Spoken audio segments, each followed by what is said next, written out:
আসসালামু আলাইকুম সবাইকে, কেমন আছেন সবাই? আজকে আমি কিছু গার্ডেনিং করব, এর জন্যই সবগুলো সিড বের করেছি। এগুলো সব বাংলাদেশ থেকে আনা। আমি গত বছরও করেছিলাম, মাশাআল্লাহ ভালোই হয়েছিল, কিন্তু অত বেশি করতে পারিনি, অল্প করেছিলাম কারণ সময় ছিল না। সো এখন হচ্ছে এখানটাতে লাল শাক আর ডাঁটা শাক, দুইটা সিড কিন্তু প্রায় সিমিলার। তো এখন আমি এগুলো লাগাবো। আর এখানটাতে এটা ঢ্যাঁড়সের, এখানটাতে আছে ধনেপাতা, এখানটাতে আরও ডিফারেন্ট টাইপ আছে, সো এগুলোও করবো। তো এখন আপাতত আমি এটা হচ্ছে লাল শাক আর ডাঁটা শাক, এগুলো লাগাবো। ওই সাইডে হচ্ছে মাটিটাকে একটু উর্বর করে নেওয়া হয়েছে।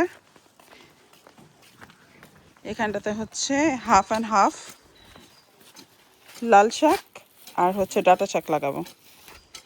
আর এই যে এখানটাতে কিছু ধনেপাতা দিয়ে রেখেছিলাম,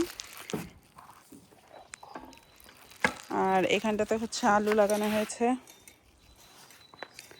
আর এইখানটাতে পুঁই শাক। ওখানেতে কিছু লাগাইছি, ওখানটাতে এখনো কিছু লাগানো হয় নাই, ওই সাইডেরটাতে। ওইটাতে কিছু লাগাবো আজকে। আমরা কিন্তু ডাঁটাটা চাইলে ওই সাইডেও দিতে পারি। আদি এই যে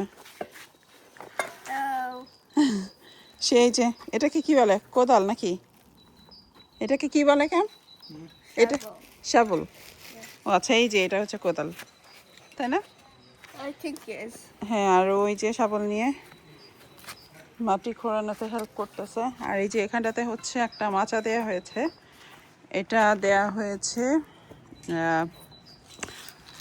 লাউয়ের চারা লাগাবো এখানটাতে। আর চারাগুলো লাগানোর যেই সাইডটা, সেটা হলো এই টায়ারের মধ্যে, এখানে একটা, ওই কর্নারে একটা। সো দুই টায়ারের মধ্যে হচ্ছে একটাতে মেবি আমি লাউ লাগাবো, আর একটাতে হচ্ছে কি লাগাবো, আর একটাতে মিষ্টি কুমড়া, অথবা মিষ্টি কুমড়া মাটিতেও লাগানো যায়, যেহেতু মিষ্টি কুমড়া মাটিতে হয়।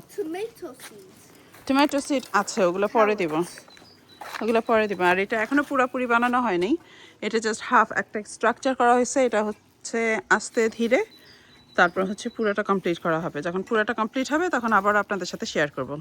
হোপফুলি আজকের ভিডিওটা ভালো লেগেছে। সো নেক্সট পর্বে আপনাদেরকে সিড লাগানো কীভাবে করে লাগানো যায় সেগুলো দেখাবো। তো আজকে এই পর্যন্তই। Thanks for watching. আল্লাহ হাফেজ। Bye, tomato seeds.